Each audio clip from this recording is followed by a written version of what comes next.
البعض منكم فيديو أيها نادر الأخوة للقائد صدام حسين رحمه الله وهو يلقي خطابا للشعب العراقي العظيم.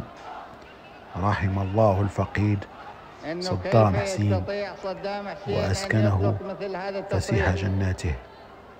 لقد فقد العراق أحد أبنائه الأشاوس، الرئيس الشهيد صدام حسين رحمه الله. كبرى فيما لو أرادت الاعتداء على العراق. وربما البعض منكم قد تصور أن الكلام الذي قلناه في ذلك الوقت هو محض كلام حماسي،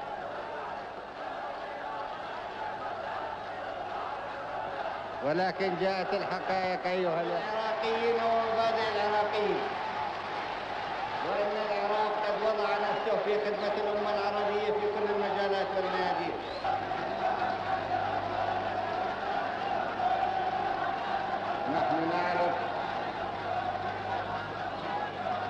نحن نعرف خاصية العراق،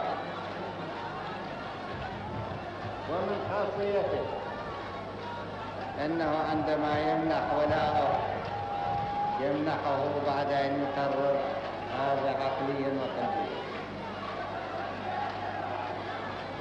وأن هذه الخاصية تتجسد في أبناء نينوى بأروع صور.